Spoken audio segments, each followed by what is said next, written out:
আসসালামু আলাইকুম। ক্লাস 7 এর অনলাইন জিওগ্রাফি ক্লাসের পুজোর ছুটির পর আজকে প্রথম ক্লাস।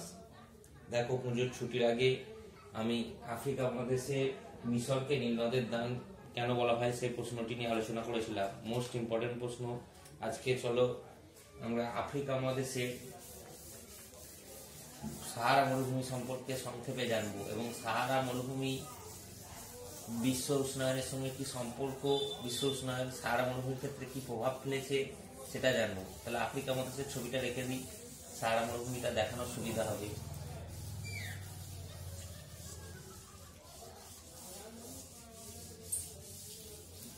দেখো, প্রথম আফ্রিকা মহাদেশের আমি ছবিটা এঁকে নেবো। নীল নদটার প্রয়োজন নেই, নীল নদটা মুছে দিচ্ছি। দেখো, আফ্রিকা মহাদেশের এই ছবিটায় সাহারা মরুভূমিকে আঁকছি। দেখো,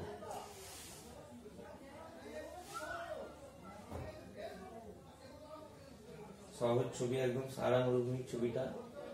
এই পুরো ওপরের অংশটা জুড়েই প্রায় এই সাহারা মরুভূমি। তাহলে সাহারা মরুভূমি এই যে অংশটা, এটা সাহারা মরুভূমির অন্তর্গত। এই টোটালটা হচ্ছে সাহারা মরুভূমি। তাহলে আমরা এখানে ইন্ডেক্সে রেখে দিই যে এ হয়ে গেল সাহারা মরুভূমি।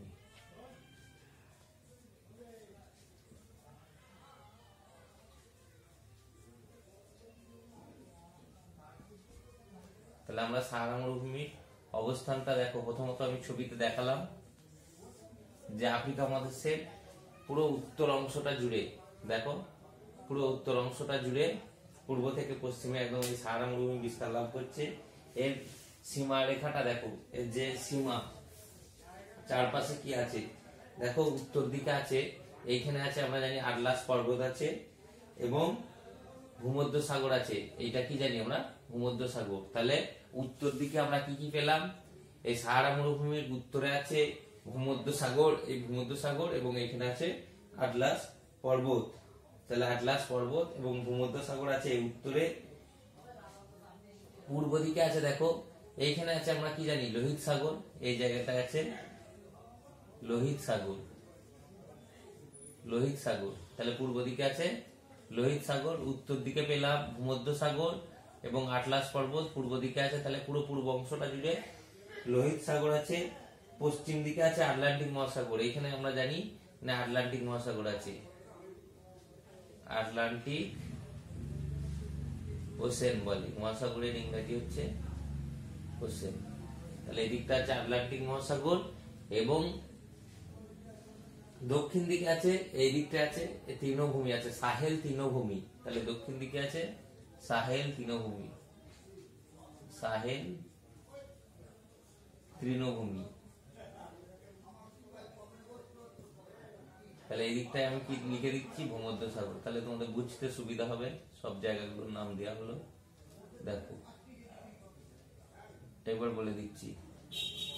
উত্তর দিকে আছে ভূমধ্য সাগর এবং আটলাস পর্বত, দক্ষিণ দিকে আছে সাহেল তৃণভূমি, পূর্ব দিকে আছে লোহিত সাগর এবং পশ্চিম দিকে আছে আটলান্টিক মহাসাগর। এই হয়ে গেল সাহারা মরুভূমি। আমরা কি জানি, সাহারা মরুভূমি হচ্ছে পৃথিবীর বৃহত্তম মরুভূমি, পৃথিবীর বৃহত্তম মরুভূমি। তবে মরুভূমিতে আমরা জানি সাধারণত সবই প্রায় বালি থাকে, এখানকার মৃত্তিকা সেমন থাকে না, বালি দ্বারা মরুভূমি গঠিত হয়। কিন্তু এই সাহারা মরুভূমি সর্ব জায়গায় সমান নয়। দেখো, যে জায়গাগুলো বালি দিয়ে গঠিত, সাহারা মরুভূমি যে অঞ্চলটা বালি দিয়ে গঠিত,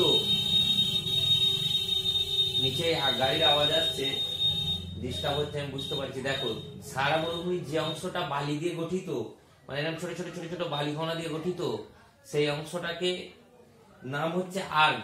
তাহলে এই বালুকাময় মরুভূমির নাম হচ্ছে আর্গ। সাহারা মরুভূমি যেখানটা বালি দিয়ে গঠিত, সেখানে স্থানীয় ভাষা এর নাম হচ্ছে আর্গ।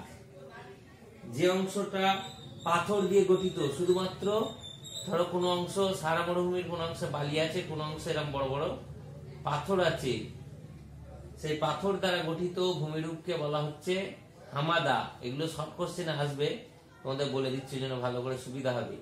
যে অঞ্চলটা বালি দিয়ে গঠিত, কেবলমাত্র ছোট ছোট বালির স্তূপ রয়েছে, সেটাকে বলা হচ্ছে আর্ক।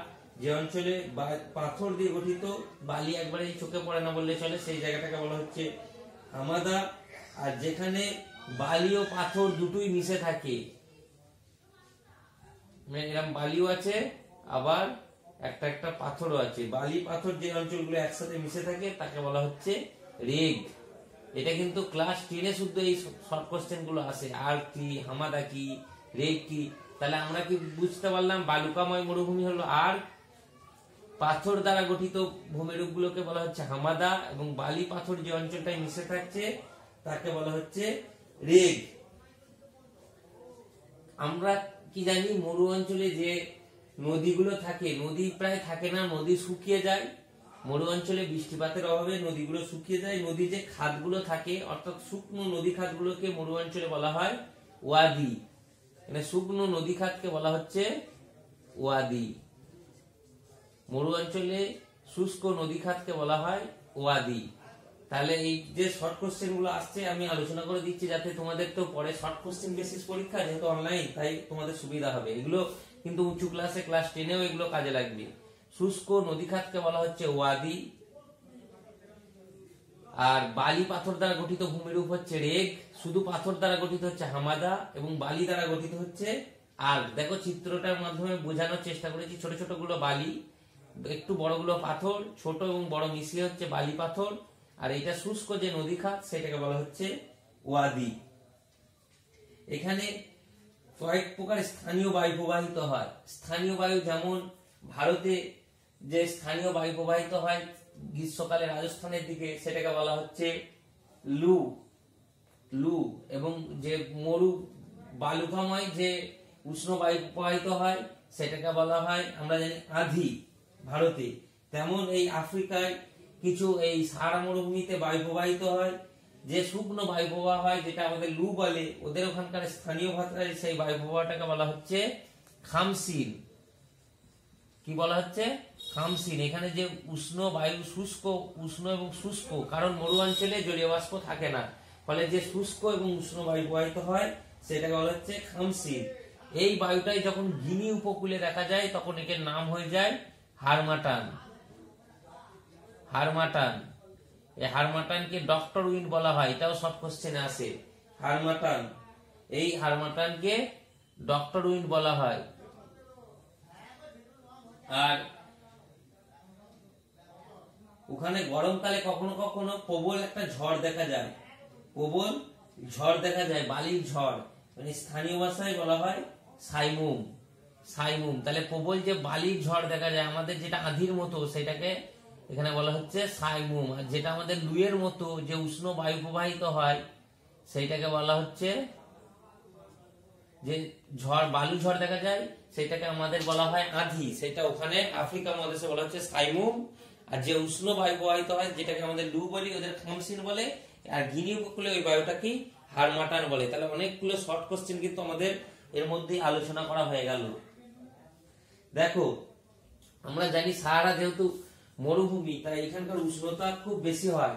প্রায় গরমকালে এর তাপমাত্রা থাকে প্রায় 58 ডিগ্রি সেন্টিগ্রেড, অর্থাৎ গ্রীষ্মকালে তাপমাত্রা থাকে 58 ডিগ্রি সেন্টিগ্রেড, মানে কত উষ্ণ বোঝো। এবং রাত্রিবেলায় কিন্তু উষ্ণতা অনেকটা কমে যায়, প্রায় 4 ডিগ্রি সেন্টিগ্রেড পর্যন্ত কমে যায়। আমরা জানি মরু অঞ্চলের মরুমাটির বৈশিষ্ট্যই হচ্ছে যে যত তাড়াতাড়ি গরম হয় তত তাড়াতাড়ি ঠান্ডা হয়, অর্থাৎ দিনে খুব যেমন গরম হয়, রাত্রিতে তেমন ঠান্ডাও হয়। এই জন্য এখানে যে দিন রাত্রির প্রসর, উষ্ণতার যে পার্থক্য, এর সাথে কিন্তু এখানকার অধিবাসীরা মানিয়ে নিয়েই থাকে। রাত্রে যেমন ঠান্ডা হয়ে যায়, আবার দিনে খুব বেশি গরম হয়ে যায়, এদের অধিবাসীগুলো তেমন এখানে মানিয়ে নিয়ে চলে। আর এখানকার যে উদ্ভিদ আছে, এখানকার গাছপালা, এখানে সাধারণত ক্যাকটাস জাতীয় উদ্ভিদ দেখা যায়। আমরা কি জানি, মরু অঞ্চলে ক্যাকটাস জাতীয় উদ্ভিদ দেখা যায়। তাহলে এই যে অঞ্চলে এখানকার প্রধান উদ্ভিদ হচ্ছে ক্যাকটাস। তবে মরু অঞ্চলে অনেক মরুদ্যান দেখা যায়। মরুদ্যান বলতে মরুভূমির মধ্যে যেখানে ছোট ছোট জলের সন্ধান পাওয়া যায়, ছোট ছোট খাতের মতো যেখানে জল থাকে পুকুরের মতো, সেগুলোকে বলা হয় এই মরুদ্যান। আর এই মরুদ্যানে যে জল পাওয়া যায়, জলের সাহায্য নিয়ে কিছু পরিমাণ ভুট্টা, জোয়ার, বাজরা, যে সমস্ত চাষগুলোই মানে জলের খুব কম প্রয়োজন পড়ে, যেমন আমাদের পশ্চিম ভারতে এই চাষগুলো দেখা যায়, জোয়ার, বাজরা, রাগি, এই ফসলগুলোকে একত্রে মিলেট জাতীয় শস্য বলে। এই জোয়ার, বাজরা, ভুট্টা ইত্যাদি শস্যের যে অঞ্চলগুলো মরুদ্যান দেখা যায় সেগুলোতে চাষাবাদ করা হয়। তাহলে এই আমাদের এখানকার গাছপালা সাধারণত ক্যাকটাস জাতীয় গাছপালা দেখা যায়, কিন্তু যে অঞ্চলগুলোতে মরুদ্যান আছে সেই মরুদ্যানের জলের সাহায্যে কিছু পরিমাণ ভুট্টা, জোয়ার, বাজরা ইত্যাদি ফসলেরও চাষ করা হয়। এই সাহারা তেমন খনিজ সম্পদের তেমন উন্নত নয়, তবু এখানে আলজেরিয়া, লিবিয়াতে খনিজ তেল, প্রাকৃতিক গ্যাস পাওয়া যায়, খনিজ তেল এবং প্রাকৃতিক গ্যাস পাওয়া যায়। এছাড়া বিভিন্ন আকরিক লোহা, লবণ, কয়লা ইত্যাদি পাওয়া যায়। আর তবে আমরা কি জানি, এই অঞ্চলে অত্যধিক গরম, সাহারা অত্যধিক গরম, তাই খনিজ আহরণ করা কিন্তু খুব কষ্টসাধ্য ব্যাপার, খুব কঠিন ব্যাপার এখানে খনিজ আহরণ করা। এখানে আরেকটা শর্ট কোশ্চেন থাকে, ক্যারাভান মরু অঞ্চলে যে উটের দলগুলো একসাথে যায় এদেরকে বলা হচ্ছে ক্যারাভান। তাহলে আরেকটা শর্ট কোশ্চেন উঠে এলো ক্যারাভান। যখন মরুভূমিতে দল বেঁধে উট যায় তখন তাকে ক্যারাভান বলে। বর্তমানে তবে একটা বড় কোশ্চেন তোমাদের এখান থেকে আসতে পারে, দেখো বর্তমান সময়ে সাহারা মরুভূমিতে কি কি পরিবর্তন দেখা যাচ্ছে, বর্তমান সময়ে সাহারা মরুভূমিতে কি কি পরিবর্তন দেখা যাচ্ছে, এটা কিন্তু 5 নম্বরে আসতে পারে। এটা নিয়ে আমি দেখো আলোচনা করে দিচ্ছি। তাহলে এলে কি লিখবে, কেমন ধরনের বর্তমানে সাহারাতে কি কি পরিবর্তন দেখা যাচ্ছে। আমরা কি জানতে পারছি যে ভূতাত্ত্বিকগণ সাহারা মরু অঞ্চলের পাথরের ওপর যে জীবাশ্ম অর্থাৎ উদ্ভিদ ও প্রাণীর যে ছাপ, জীবাশ্ম বলতে উদ্ভিদ ও প্রাণীর যে পাথরের ছাপ, সেটা দেখে কিন্তু ভূতাত্ত্বিকগণ অনুমান করছে যে সাহারা মরুভূমি আগে প্রাচীনকালে বৃষ্টিবহুল ছিল। এখন যেমন এই সাহারা মরুভূমি, কোনো মরুভূমি মানে বৃষ্টিহীন, কিন্তু প্রাচীনকালে এইখানকার যে পাথর, সেই পাথরের ছাপ দেখে ভূতাত্ত্বিকগণ অনুমান করছে যে এখানে প্রাচীনকালে প্রচুর পরিমাণে বৃষ্টি হতো, অর্থাৎ এরকম অবস্থা ছিল না, কিন্তু এই জলবায়ু পরিবর্তনের ফলেই এই সাহারা মরুভূমির সৃষ্টি হয়েছে। তাহলে আমরা কি জানতে পারলাম, প্রথমে একটু লিখতেই পারি সূচনাতে বা ভূমিকাতে, ভূমিকা বলে পয়েন্ট করার দরকার নাই, গ্যাপ দিয়ে লিখি, ওটা ভূমিকায় বোঝায় যে বর্তমানে আমরা ভূতাত্ত্বিকগণ এটা ওখানকার পাথরের উপর উদ্ভিদ এবং প্রাণীর ছাপ দেখে অনুমান করা হচ্ছে যে ওখানে আগে বৃষ্টি বহুল ছিল, কিন্তু বিভিন্ন বর্তমানে জলবায়ু পরিবর্তন কারণে ওখানে মরুভূমির সৃষ্টি হয়েছে। তবে আবার যেমন মরুভূমির সৃষ্টি হয়েছে, কিন্তু এই সাম্প্রতিককালে কিছু প্রাকৃতিক এবং অপ্রাকৃতিক অবস্থারও পরিবর্তন দেখা দিয়েছে। এরকম আমরা দুটো ভাগ করে আলোচনা করব, প্রাকৃতিক এবং অপ্রাকৃতিক পরিবর্তন। সাহারা মরুভূমি ফলে যে প্রাকৃতিক এবং অপ্রাকৃতিক পরিবর্তন হয়েছে, দেখো প্রাকৃতিক পরিবর্তনগুলো প্রথম তুলে ধরবো, যে সাহারা মরুভূমি বর্তমানে কি কি পরিবর্তন হয়েছে। প্রাকৃতিক পরিবর্তন,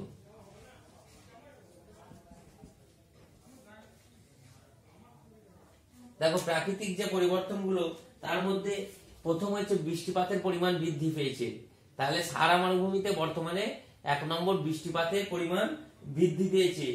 2 নম্বর বৃষ্টিপাতের পরিমাণ বৃদ্ধি পাওয়ায়, বৃষ্টিপাত যখন বৃদ্ধি পাবে তখন কি কি হবে, তৃণভূমি, লতা, গুল্ম ইত্যাদি প্রচুর পরিমাণে জন্মাতেও শুরু করেছে। যখন বৃষ্টিপাতের পরিমাণ বৃদ্ধি পাবে তখন বিভিন্ন প্রকার তৃণভূমি উদ্ভিদ জন্মাবে, এবং কোন কোন অঞ্চলে দেখা যাচ্ছে বড় বড় আকৃতির গাছও জন্মাচ্ছে। তাহলে এটা সহজেই আমাদের মনে থাকবে যে সাহারা মরুভূমিতে বর্তমানে প্রাকৃতিক দুটো পরিবর্তন হচ্ছে, একটা প্রাকৃতিক একটা অপ্রাকৃতিক। প্রাকৃতিক যে পরিবর্তন, তার মধ্যে 1 নম্বর বৃষ্টিপাতের পরিমাণ বৃদ্ধি পেয়েছে।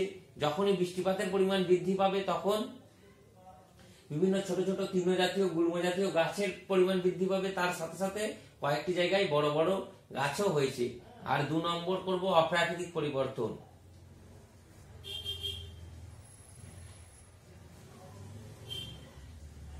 অপ্রাকৃতিক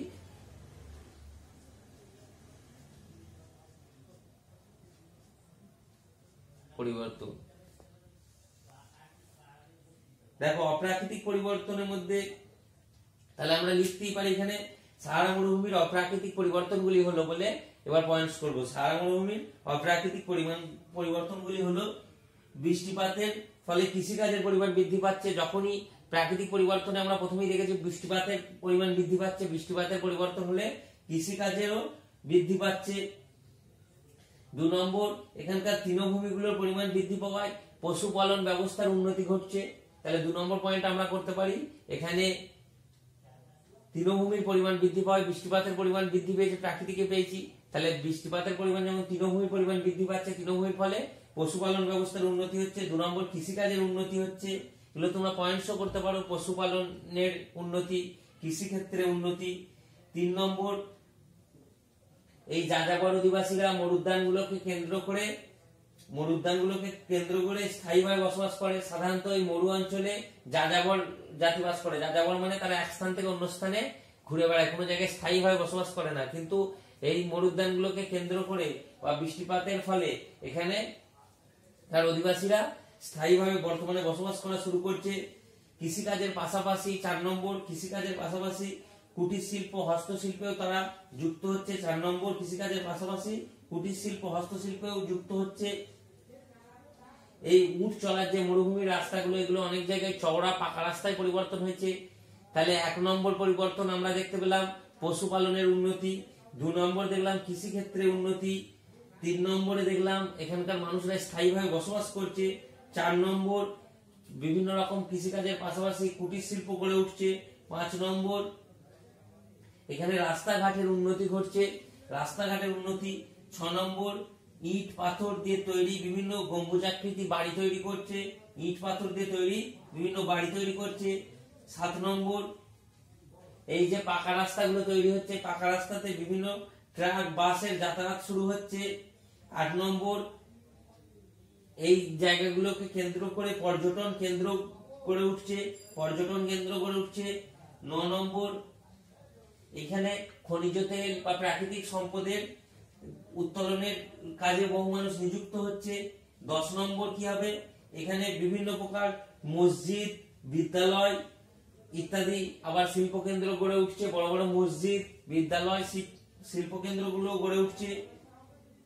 11 নম্বর, অধিবাসীরা ব্যবসা বাণিজ্যের সঙ্গে যুক্ত হচ্ছে ইত্যাদি। অনেক পয়েন্টস আমি বলে দিলাম, তোমরা করবে। তাহলে প্রাকৃতিক পরিবর্তনে 3টে পয়েন্টস কেবল বলেছিলাম।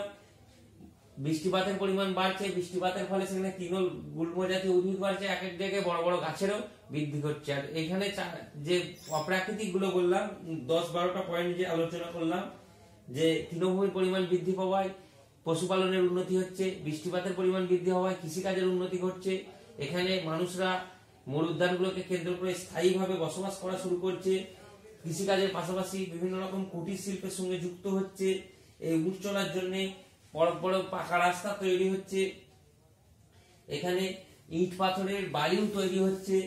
7 নম্বর, এই পাকা রাস্তাগুলি যাতায়াতের জন্য ট্রাক, বাস ইত্যাদি ব্যবহার করা হচ্ছে। এছাড়া বিভিন্ন পর্যটন কেন্দ্র গড়ে উঠছে এবং যে প্রাকৃতিক গ্যাস, খনিজ সম্পদ এগুলো উত্তোলনের জন্য মানুষ কাজে নিযুক্ত হচ্ছে, এখানকার অধিবাসীরা ব্যবসা বাণিজ্যের সঙ্গে যুক্ত হচ্ছে। তাহলে আমরা যে জলবায়ুর যে সমস্ত পরিবর্তন, বর্তমানে যে সাহারা মরুভূমির পরিবর্তনগুলো হচ্ছে সেগুলো সম্পর্কে আলোকপাত করলাম। আর একটা তোমাদের 2টো প্রশ্ন আমি নিজে থেকে করতে দেবো, এই উত্তরগুলো কিন্তু আমি বলে দেবো না, তোমরা করবে, করে আমাকে খাতা দেখাবে। দেখো, বিশ্ব উষ্ণায়ন মরুভূমির ক্ষেত্রে আশীর্বাদ না অভিশাপ, এই প্রশ্নটা করবে। এর তো উত্তর আমি বলেই দিয়েছি। তাহলে বিশ্ব উষ্ণায়ন আশীর্বাদ না অভিশাপ? যদি আশীর্বাদ হয় কেন আশীর্বাদ সেটা তোমরা যুক্তি দিয়ে দেখাবে, অভিশাপ হলেও কেন সেটা তোমরা যুক্তি দিয়ে আলোচনা করবে। এরকম পয়েন্টস করবে। যদি আশীর্বাদ হয় বৃষ্টিপাতের পরিমাণ বৃদ্ধি, সবুজের পরিমাণ বৃদ্ধি, এই যে প্রাকৃতিক অপ্রাকৃতিক, এই পয়েন্টস গুলো দিয়ে করা যাবে। আর একটা করবে বিশ্ব উষ্ণায়ন সাহারা মরুভূমি ছাড়া গোটা পৃথিবীতে কি প্রভাব ফেলছে, এটাও খুব ইম্পর্টেন্ট প্রশ্ন, যে গোটা পৃথিবীতে বিশ্ব উষ্ণায়ন কি প্রভাব ফেলছে। বিশ্ব উষ্ণায়নের ফলে কি হয়? বিশ্ব উষ্ণায়ন মানে পৃথিবীর গড় উষ্ণতাটা বেড়ে যাওয়াকে বিশ্ব উষ্ণায়ন বলে। যে দিনের পর দিন বিভিন্ন প্রকার গ্রিন হাউস গ্যাসের পরিমাণ বাড়ছে, এর ফলে পৃথিবীর গড় উষ্ণতা বেড়ে যাচ্ছে, একে বিশ্ব উষ্ণায়ন বলে। বিশ্ব উষ্ণায়ন যখন হবে পৃথিবীর গড় উষ্ণতা, তাহলে 1 নম্বরে তোমরা দিতে পারো বরফের গলন, যখন বিশ্ব উষ্ণায়ন হবে, বরফের মেরু অঞ্চলে আমরা জানি কি বরফ থাকে, যখন উষ্ণতা বৃদ্ধি পাবে আস্তে আস্তে বরফ গলে যাবে, বরফ গলে গেলে সমুদ্রের জলতল বৃদ্ধি পাবে, সমুদ্রের জলতল কি হলে নিচু জায়গাগুলো যেগুলো আছে ডুবে যাবে, বিভিন্ন সভ্যতাগুলো নষ্ট হয়ে যাবে, উদ্ভিদ প্রাণী মারা যাবে ইত্যাদি। তাহলে তোমরা এই দুটো প্রশ্ন তোমরা করে আনবে। বিশ্ব উষ্ণায়ন সাহারার ক্ষেত্রে অভিশাপ না আশীর্বাদ, যুক্তি দিয়ে দেখাও। আর একটা প্রশ্ন করবে, বিশ্ব উষ্ণায়ন সাহারা মরুভূমি ছাড়া অন্যান্য অঞ্চলে কি পরিবর্তন ঘটাতে সাহায্য করেছে, এটা তোমার যুক্তি দাও। তাহলে এই হয়ে গেল আমাদের আফ্রিকা মহাদেশ সম্পর্কে আলোচনা। এর পরের ক্লাস কিন্তু আজকে 29 তারিখের ক্লাসে আফ্রিকা মহাদেশ শেষ হওয়ার কথা ছিল, এর পরের ক্লাসে কিন্তু আমি ইউরোপ মহাদেশ নিয়ে আলোচনা করব।